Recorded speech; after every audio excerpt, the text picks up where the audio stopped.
senin dövmelerin var bilmem ne falan diye başlayacağınız bir alan bu. Evimize zehirler mi gönderilmedi? Birçok şey. Batural genç yaşlarda kafasına sıktı. Hayata dönmesi gerekiyordu ve artık bıraktığı dünya aynı dünya değil tabii. Olaylar çok farklı, her şey çok farklı. Sinirliyim falan, bir şey anlamaya çalışıyorum falan bilmem. Anlamıyorsun ki. Nasıl anlayacaksın? Komik yani. Hani problem sensin, haberin yok yani. Çok heyecanlıyım. Sizin için de çok heyecanlıyım. Bunları sizin için çekmiyorken yani bunu beraber yaşamayacaksak niye yaşıyoruz ki?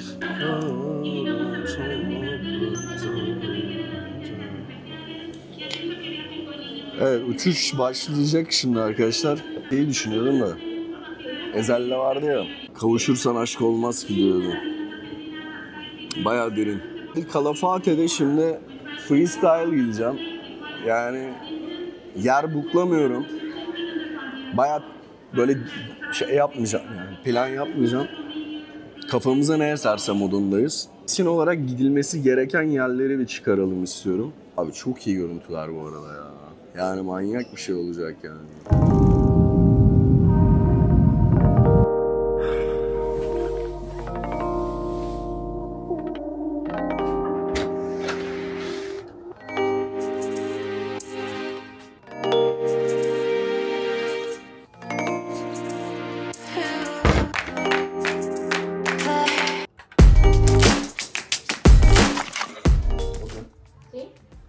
Yeah. Ahora? Now? Yeah, right now. Yeah.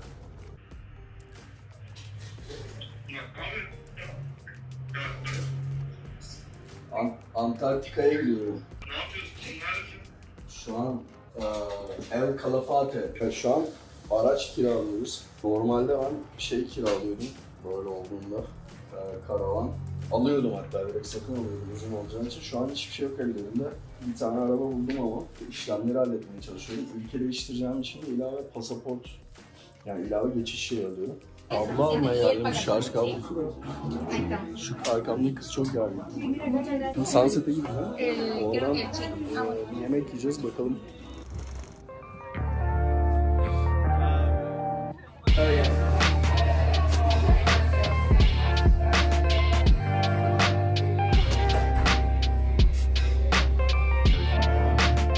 Drone uçuracağım da milleti darlamak istemiyorum ya.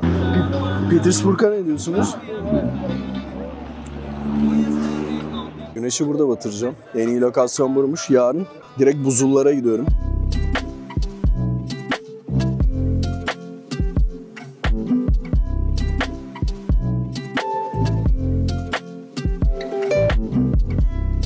Önce dervişlik konusuyla beraber başlayalım istiyorum. Nereden çıktı bu? Nereden geldi? Senin dövmelerin var bilmem ne falan diye başlayacağınız bir alan bu. Pür dikkat dinleyin istiyorum. Aynı taraftayız, aynı saftayız. Aynı ülkenin çocuklarıyız. Benim burada söyleyeceğim her söz size kendi kardeşime, kendime söylüyormuşum gibi anlatacağım şeyler.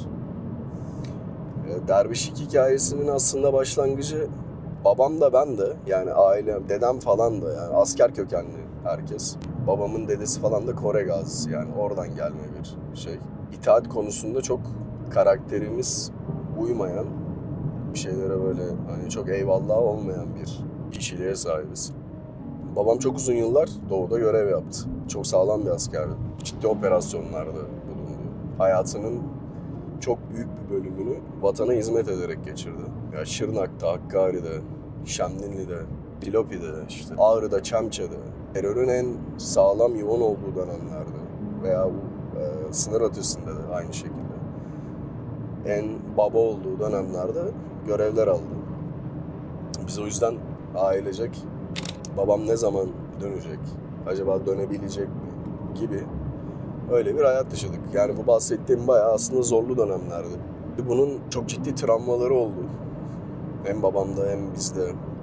Yani kelimelerimi çok doğru seçmeye çalışıyorum da. Binlerce teröristin belki de ekolojik harbini bir şekilde ben de yaşadım. Ailem de yaşadı. Evimize zehirler mi gönderilmedi? Birçok şey. Neyse özete döneceğim. Babam doğudan döndükten sonra topluma adaptasyonda çok ciddi sorunlar yaşamaya başladı ki bu çok normal. Örnek vereyim bir tane mesela. Babamın çok yakın bir askeri vardı. Beraber silah arkadaş. Travmatik hikaye yaşattıysa Batur Alp genç yaşlarda kafasına sıktı.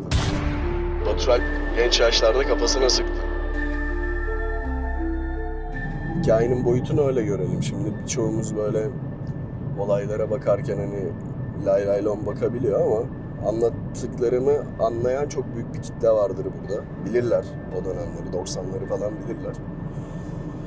Babam döndükten sonra tabii topluma adaptasyonda çok ciddi bir soruna döndü ve hayata dönmesi gerekiyordu ve artık bıraktığı dünya aynı dünya değil tabii. Olaylar çok farklı, her şey çok farklı. O dönem artık işte benim yaşlarımdaydı, benim şu anki yaşlarımdaydı. 33'lerinizden sonra 35'lerinize doğru bu olayların böyle yoğun olduğu dönemlerdir. Tarihte karakterlere bakarsanız da onların da öyledir. Bir arayıştır bu. Manzaramız çok iyi bu arada. Şöyle bir manzarayı da göstereyim. Dünyanın en güney ucuna doğru yakın bir yerdeyiz. Bu yolculuk tabii Allah'a doğru yönelmeyle sonuçlandı ve babam o dönem ciddi anlamda bir yönelim içine girdi. Bu yönelim onu tabii bir yere götürecekti aslında. Bunu kader konularında işlediğimizde çok daha anlamlı yerlerden bakacaksınız olaylara. Rüyasına bizzat girmeye başladı. Tekrar. Aynı kişiyi görüp durmaya başladı. Piri Galip Hasan Kuşçuoğlu. Galibi Piri.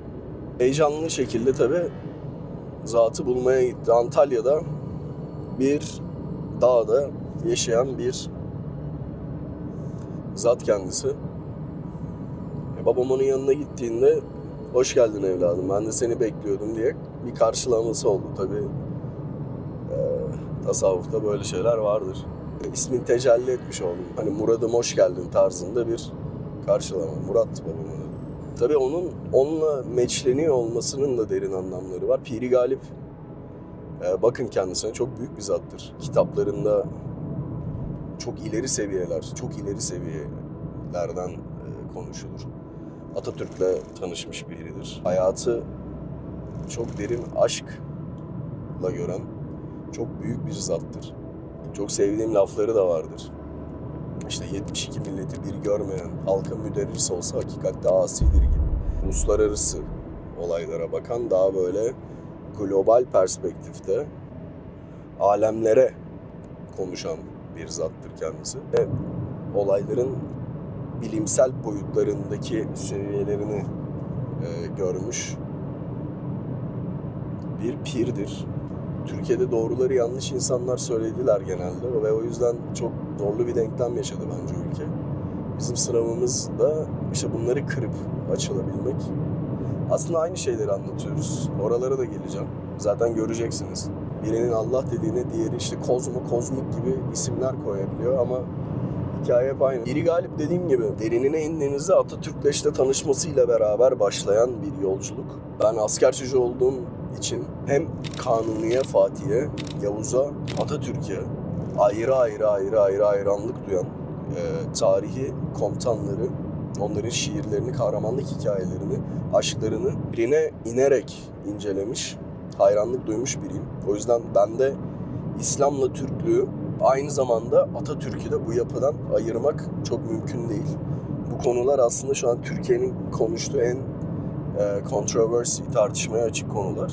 Siyasetten kesinlikle uzakta kalın. Benim siyasi bir görüşüm yoktur. Ben vatanını seven, vatanına hizmet etmiş bir bireyim. Bu kadar. O yüzden bunların hepsinde dışarıda tutun. Ben apolitik biriyim. Umurumda da değil kimin ne olduğu. Çünkü ben kişilere, olaylara çok fazla anlam yükleyen biri değil. Daha çok orayla iletişim halinde olmaya çalışan ve oraya teslim olmuş ve güvenen biriyim. Tabii babam bu yolculuğun içine girdikten sonra ondaki değişimi görmeye başladım. İnanılmaz birine dönüştü. Hizmete iyice döndü. Bütün hayatını verme üzerine ilerletmeye başladı. Paylaşma üzerine, aşk üzerine. Onun o değişimini ve gelişimini görünce tabii hayranlık duymamak elde değil. Bu insanlar uyandığında kaç bin tane çocuk doyuruyoruz bugün diye güne başlayan zatlar. Çok elleri öpülesi zatlar. buradan geçmiş kişiler. Dünyalığı bırakmış kişiler. O yüzden hayranlık duymamak elde değil. Yanlarında vakit geçirdiğinde de gerçekten böyle şaşkınlıkla inceliyorsun. Ben de tabii gidip orada bir şekilde bulunmaya çalıştım. Zatı da gördüm, elini de öptüm. Kendisi vefat etti daha sonrasında. Tabii yolculuk devam etti. Yerine Atıf Uzun Ömeroğlu aldı. Ben askere gitmeden önce 2013 yıllarında falan, 2013'te falan Türkiye'ye döndüm. Askere gideceğim hafta babam beni oraya çağırdı. O gün bir galibi zikri vardı. O zikre katıldım ve biat ettim aslında. Ellerini öptüm ve ders aldım. Sonra askere gittim. Ben bu yolculuğun aslında o gün başlayan yolculuğum öyle oyun gibiydi benim için hikayeler. Yani bir şeyleri çok daha sonralarında bir şeyleri görmeye başlıyorsun. Benim için oyun gibi başlayan o benim ilk görevimdi aslında. Vatana hizmet görevi. O da yaptım askerliğini. Zorluydu benim için. Çok ciddi anlamda zorluydu. Aylarca bir şeyleri anlamlandırmaya çalışıyorum. Daha yurt dışından yeni gelmişim. Bakıyorsun senin işte ortalıkta İstanbul'u dolaşan arkadaşların herkes lay lay landa tatilde. Kimsenin umurunda değil. Kimsenin öyle duyguları yok. Yanında bakıyorsun hep doğulu çocuklar, gariban çocuklar. Operasyona çıkıyorsun. Ben 12 saat nöbet tuttum 6 ay boyunca bir fiil. Eksi 35 derecede. Çok zorluydu o yüzden. Ciddi anlamda çok zorluydu. Hem psikolojik olarak bir asker çocuğu olarak hem de derin anlamlar taşıyan bir yolculuktu. Orada işte artık sabır. Biz tabii çok derin hizmetler veriyormuşuz ama bunları bilmiyorduk yani. Biz öyle şey zannediyoruz hikaye. Yanında gecenin köründeyiz. Ne olduğu belli değil. Yanımızda bir doğulu bir çocuk var. Bizimkiler gelirse diyor ben sana diyor sıkarım. Öyle kafalar yani. Çok büyük sorguluyorsun hayatı. Ciddi anlamda çok büyük sorguluyorsun. Bu vatanı sevenler kim? Askeri ocağa ayrıca geleceğim. Kim buraya hizmet eden? Yani gerçekten falan. Neyse ilk öyle başladı bu yolculuğumuz. Ben tabii yurt dışında olduğum için hep Türkiye'ye geldiğimde bir ders alıp tekrardan mücadeleye yurt dışında devam ettim. Ben Türkiye'de değildim. İkinci bölüm oldu. İkinci bölümde Yeni Zelanda'ya işte ilk gidişim. Yani bunun bir öncekinde yine Güney Hat videolardan hatırlarsınız belki. Yeni Zelanda'dan Nigarotua bilmiyorum tam gölün adını. Nigarotua Gölü'nden herkese selamlar. Gördüğüm manzaralar inanılmaz ya. Gökkuşağının başlangıcı ve bitişini ve tüm renklerini net olarak görebiliyorum şu an. O dönem efendinin ben karşısına gittim yine tekrardan. Günün parasıyla böyle bir 5 milyon lira falan bir kredi çekeceğim herhalde. Ona hazırlanmışım. Krediler onaylanmış her şey. Babam da dedi git izin verirlerse ben onaylarım. Babamın da imzasını almam lazım. Kefil olacak ya. Gittik çaldık kapıyı. Dedim böyle. Yok dediler. Sen Yeni Zelanda'ya. Nasıl yani? Yeni Zelanda. Çıktık oradan. Hayır yani. Sinirliyim falan. Bir şey anlamaya çalışıyorum falan. Bilmem. Anlamıyorsun ki. Nasıl anlayacaksın? Yani adamın gördüğü yerde gördüğün yer arasında o kadar büyük uçurumlar var ki. Ben hala şu an mesela bazen geçmişi düşünüyorum. Kendi halimi onun gözünden. Ya da işte o konu o da değil aslında da. Yüksek frekansta yaşayan birinin gözünden. İşte zamanın ve mekanın olmadığı bir bakış açısından sen adama gidip ben burada böyle problem yaşıyorum, şurada şöyle problem yaşıyorum diye anlatıyorsun. Komik yani. Hani problem sensin, haberin yok yani. Neyse. Bir şey gelince öyle hani ben gitmiyorum gibi bir şey değilim. Böyle içine geliyor yani. Öyle duramazsın yani. Sana İstanbul'u versinler yine duramazsın. Öyle bir his değil. Yeni Zelanda yolculuğu başladı. Bizim haberimiz yok tabii. Biz gene oralarda video çekiyoruz, bir şeyler yapıyoruz. Bir hizmetteyiz aslında ama benim sizle ilk işte o tanışma dönemlerim o zamanlardan başladı. Orada çok ciddi şeyler yaşadık. Yolda mesela garip hikayeler oldu. Onları düşünüyorum. Şu an mesela hastayım gibi diyorum ya. Ne ki? Ayağım yarıktı. Cebimde 5 kuruş para yoktu. Ayağımı pansuman etmeye çalışıyorduk her gün. En son İlacımız falan yok. O kadar kötü durumdaydık. Yani hastaneye gittik en son bir şekilde. Para falan bulduk. Doktor dedi bir hafta daha geç gelsen ayağını keserdik falan. Bunun sonunda ben Yeni Zelanda'dan döndüğümde efendinin yanına gittim. Cebimde de tam o krediyi çekmek istediğim para cash olarak vardı. O parayla döndüm yanına. Gül de aldın mı derse aldık. Çok derine inmeyeyim. Ne istediysek verdi Allah bize. Biz istedik o verdi. Biz istedik o verdi. O verdi de biz adam olamadık ki hiç yani. Hep götümüz başımız ayrı oynadı bizim. Kibir oldu. Para istedik verdiler, ün istedik verdiler, onu istedik verdiler. Los Angeles'ta malikanelerde yaşamalar, 2-3 tane spor arabalar. Biz hep kaybettik kendimizi yollarda yani. Kibire yenildik. Anlatacağım o farklı konuda da o yenildiğimiz şeyleri denklemli anlatacağım size. Birçok şeye yenildik yani. Ders biter mi? Yok, ders bitmiyor. Çünkü sen kafana göre takılmak istiyorsun ya. Senin law of attraction'ın var ya, öyle takılamıyorsun. Senin dediğin olmuyor. Onun dediği oluyor. Allah'ın dediği oluyor. Senin için bir görev çizildiyse, senin bir hizmetin varsa, sen güzel, hayırlı bir annenin evladıysan, senin baban her akşam senin için dua ediyorsa, hayırlı bir vatan evladıysa, ben kafama göre takılacağım, ben böyle bu yola gireceğim, kötü yola gireceğim. Kolunu bacağını kırarlar, getirirler, yine hizmetini edersin. Sana göre bir şey yok yani. Bunları öğreniyorsun.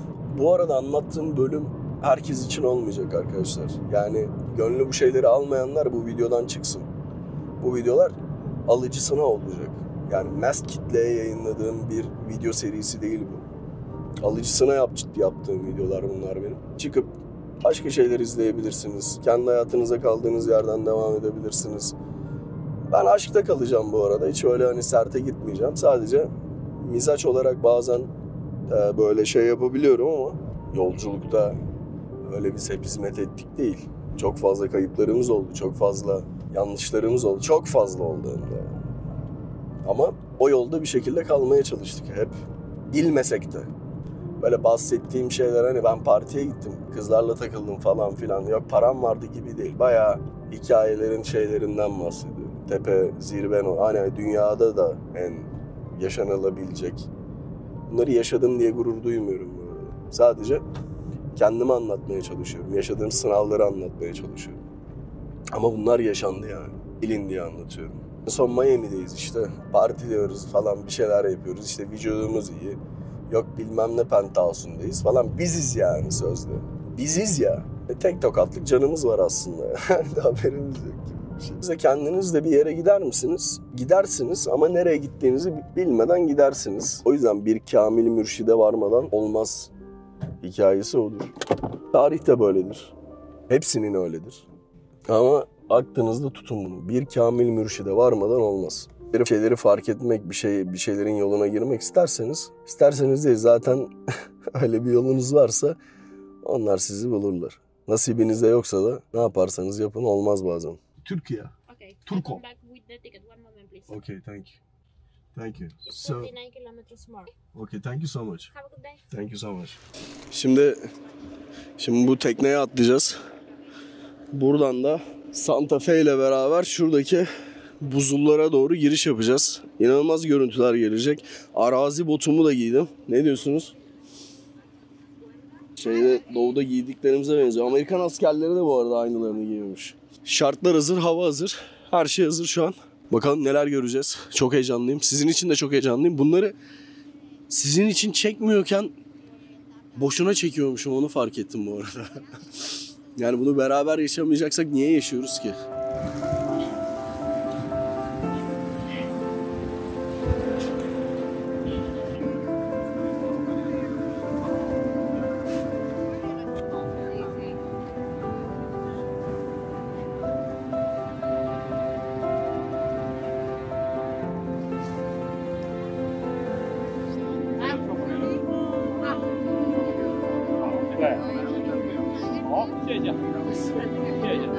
Ya çıplak gözle yakından inanılmaz bir görüntü bu arada.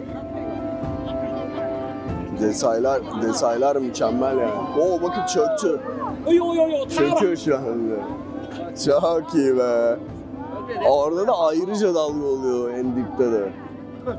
Çok iyi be. Şükürler olsun ya. Yani bunları görmeyi nasip ettiği için ayrı.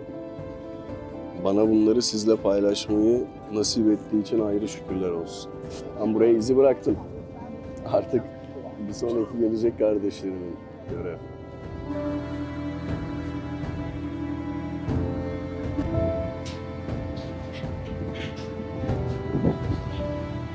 Bir de yukarıdanki halini göstereceğim. Bu nedir ya? Bu nedir ya?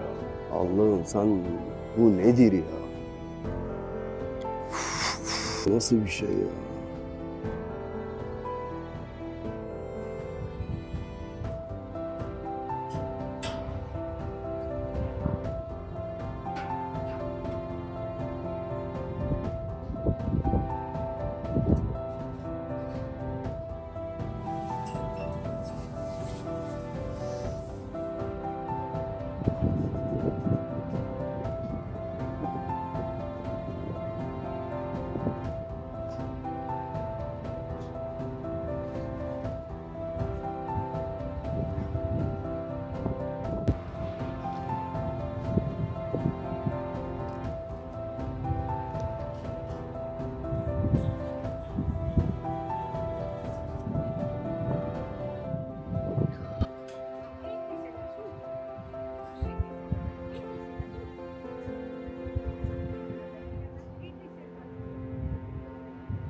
Yunus Emre'nin bir şiiriyle beraber bitirelim istiyorum. Böyle efsane bir yerde ki bir yere bağlansın. Gel ey kardeş hakkı bulayım dersen, bir kamil mürşide varmasan olmaz. Resulün cemalini göreyim dersen, bir kamil mürşide varmasan olmaz. Niceler gitti mürşit arayı, dayanlar buldu derde deva. Bin kez okur isen aktan karayı, bir kamil mürşide varmasan olmaz. Gel şimdi kardeşler gidelim bile, nice aşıkların bağrını dele. Cebrail delildir Ahmet'e bile, bir kamil mürşide varmasan olmaz. Kadılar molalar cümle geldiler, kitapları hep bir yere koydular. Sen bu ilmi kimden aldın dediler, bir kamil mürşide varmasan olmaz. Yunus Emre bunda mana var dedi. Sen de bir kamil mürşide var şimdi. Hazret Musa'ya, Hızır'a var dedi. Bir kamil mürşide varmasan olmaz. Hepinizi çok seviyorum. Allah'a emanet.